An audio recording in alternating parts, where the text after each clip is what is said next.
दोस्तों, सनातन हाट पर आपकी सभी महत्वपूर्ण पुस्तकें, मनपसंद पुस्तकें एक बार फिर से अपलोड कर दी गई हैं। काफी सारी पुस्तक आउट ऑफ स्टॉक हो चुकी थी, बहुत सारे ऑर्डर हमारे पास में आए हुए थे। उन सब ऑर्डर्स को भी एक एक करके निकाला जा रहा है। आप प्लीज सनातन हाट पर जाएं, वहां से कुछ ना कुछ अवश्य खरीदें। जो कुछ भी आप वहां से खरीदते हैं, आप ही के हित में एक बड़ा प्लेटफॉर्म खड़ा करने के लिए उस पैसे का इस्तेमाल होगा। निकट भविष्य में हर एक हिंदू को हम पर, सनातन हाट पर, सनातन सेतु पर गर्व होगा। इस गर्व की घड़ी से पूर्व आपको इसमें थोड़ी सी आहुति अवश्य डालनी चाहिए।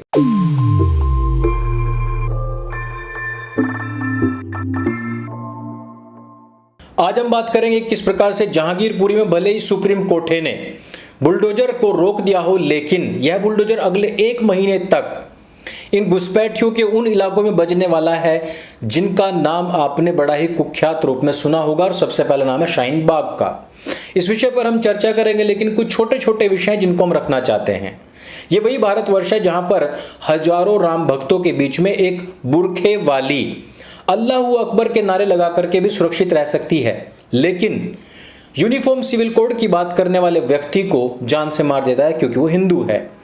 यह वही भारतवर्ष है जहां पर शिव सेना के ऑफिस के सामने हनुमान चालीसा पढ़ने की शपथ लेने वाली लड़की को गिरफ्तार कर लिया जाता है, उसके पति समेत, और उसको अभी तक भी बेल नहीं मिली है।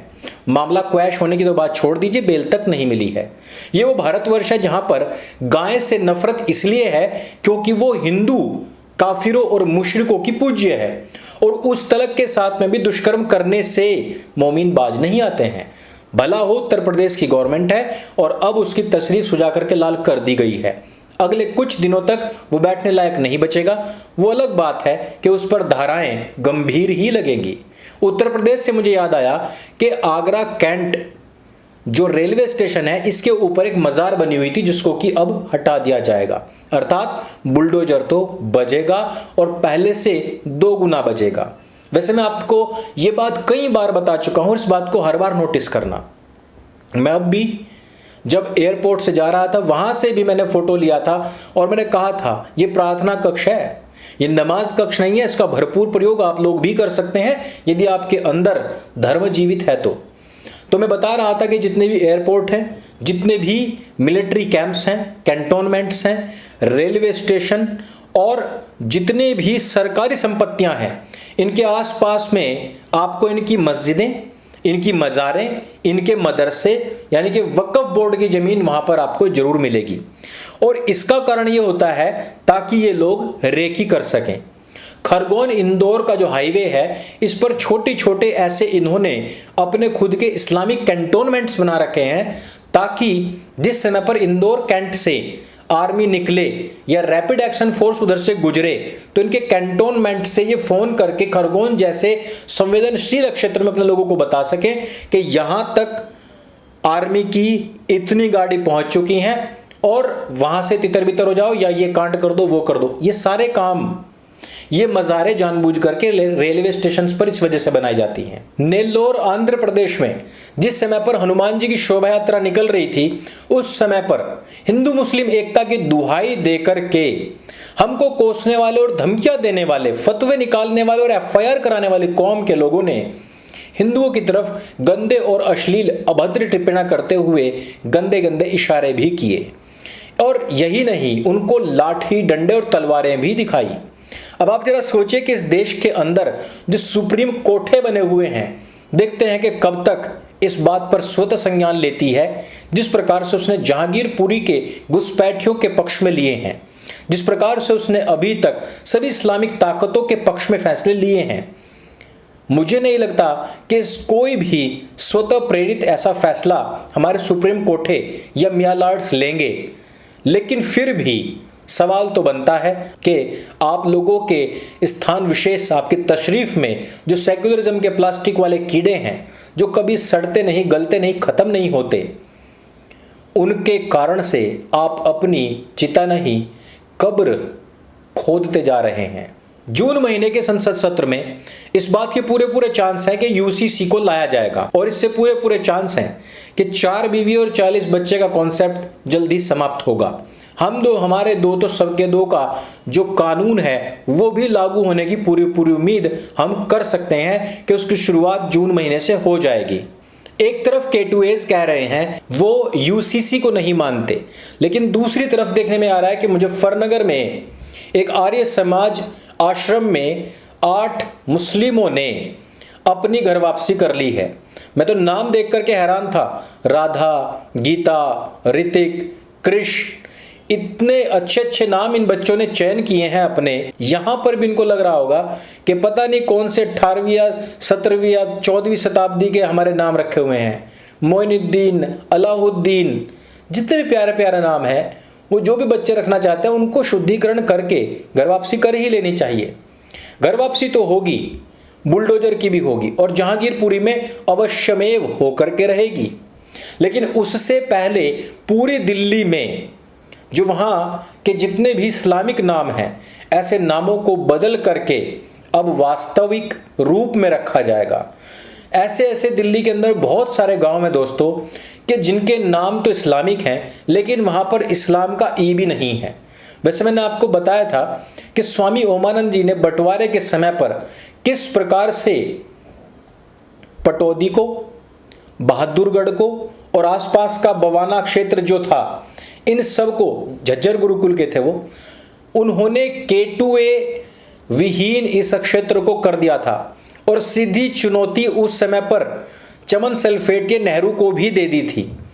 इस प्रकार का जो उस समय का गौरवशाली इतिहास रहा है, यदि पूरे भारतवर्ष में हो जाता तो यहाँ पर इनकी तादाद 25 से 30 करोड़ ना होती। और जिस प्रकार से स्वामी ओमानंद जी ने खाद बनाओ प्रक्रिया को सुचारू रूप से जारी रखा था, वह प्रक्रिया यदि पूरे भारतवर्ष में घूम जाती तो आज पूरे विश्व में भारत का जो हम आज कहते हैं कण्वंतो विश्वमार्यम, यह नारा उसी समय पर बुलंद हो गया होता। लेकिन सेक्युलर हिंदुओं की उस समय पर भी कमी नहीं थी और स्वामी जी के आलोचक और उनके हत्यारे भी गली गली में उस समय पर भी घूम रहे थे। तो मैं बात कर रहा था कि दिल्ली के अंदर ऐसे बहुत सारे गांव हैं जिनके नाम तो इस्लामिक हैं लेकिन वहां पर इस्लाम का ई भी नहीं है। उन सब नामों को बदला जाएगा। साथ ही साथ जहांगीरपुरी के बाद में शाहीन बाग और सरिता विहार सरीखे से बहुत सारे क्षेत्र जहां पर इन K2S की तादाद बहुत ज़्यादा है। अतिक्रमण वो सर के ऊपर से है। घुसपैठियों की तादाद भी यहाँ पर बहुत ज़्यादा है और ये वो संवेदनशील क्षेत्र हैं जहां पर PFI जैसे जो आतंकवादी संगठन है वो सक्रिय रूप से अपनी भूमिका अदा करते हैं। मदरसाओं में आलाए तनासुल के माध्यम से ये अपने बच्चों को उनका आतंकवादीकरण करते हैं, उनको ये लोग वैश्यावृत्ति में धकेलते हैं। ये लोग छोटी छोटी बच्चों के साथ में निकाह करने के लिए अपने लोगों को प्रेरित करते हैं। यही नहीं, इस्लामिक लोग तो अब अपील भी करने लग गए हैं कि यूसीसी आने से पहले पहले मुसलमान जितना हो सके उतना लड़कियों से शादी कर लें, निकाह कर लें। निकाह का अर्थ आपको पता ही है, FUCK ही होता है, विवाह नहीं होता है। और मुस्लिमों की जो महिलाएं हैं वो केवल और केवल FUCK के लिए ही बनी हुई हैं। ये मैं नहीं कह रहा हूं, निकाह का शाब्दिक अर्थ कह रहा है। तो वो कह रही हैं कि फटाफट कर लो। अब अगर एक ही 2-2 4-4 शादियां कर लेगा तो भैया बाकी के कहां मरेंगे? तो बाकी के जाएंगे हिंदू लड़कियों के पास में, उनको बहलाएंगे, फुसलाएंगे, उनसे लव जिहाद करेंगे। लव जिहाद के कुछ मामले हमारे सामने अभी भी आए हैं जिसमें कि ये जो जालीदार कटोरे वाली कौम है, इन्होंने अपने नाम बदल बदल करके हिंदू लड़कियों को फंसाना जो बहुत पूर्व से ही आरंभ कर दिया था, उसमें अभी भी कोई कमी नहीं आई है। और उसका बड़ा कारण है आप लोग, क्योंकि अपनी बहन बेटियों को, अपने पड़ोसियों की, अपने दोस्तों की बहन बेटियों को भी जिहाद के विषय में, इस लव जिहाद के विषय में आगाह नहीं करते हैं। उनको इससे होने वाली हानियों के विषय में नहीं बताते हैं। उनको नहीं बताते कि एक कन्वर्ट होने वाला व्यक्ति ना केवल कन्वर्ट होकर के विधर्मी बनता है बल्कि वो धर्म का सबसे बड़ा दुश्मन भी बनता है। इस प्रकार की जन जागरूकता वाली बातें जब आप नहीं बताते तो आप ही सबसे पहले अपना धर्मद्रोह कर रहे होते हैं। तो दोस्तों, इस वीडियो में सिर्फ इतना ही। इस वीडियो का मकसद था आपको समसामयिक वो जानकारियां पहुंचाना जो अभी भी मेन स्ट्रीम मीडिया जो उसका कार्य था, कर्तव्य था, वो नहीं कर रहा। हम लोगों ने सोचा है कि आपको वही जानकारियां हम प्रमुखतया दिया करें। आपको ये जानकारियां कैसी लगी? जहांगीरपुरी में कब तक बुलडोजर की घर वापसी होगी? आपको क्या लगता है कि क्या इन सभी बालकों को, सभी जितने भी युवा है, परिवार है मुस्लिमों के जो पढ़े लिखे हैं, उन सभी को शुद्धिकरण घर वापसी कर लेनी चाहिए अथवा नहीं? आपको क्या लगता है कि K2M जितने भी क्षेत्रों में बहुल हो चुके हैं वहां की छानबीन होनी चाहिए अथवा नहीं? इन सभी सवालों के जवाब आप हमें नीचे कमेंट में दीजिए। सनातन हाट पर आपका स्वागत है। सनातन सेतु बहुत जल्द आपके हाथों में होगा। मेरे संग बोले सत्य सनातन वैदिक धर्म की जय। जय हिंद, वंदे मातरम।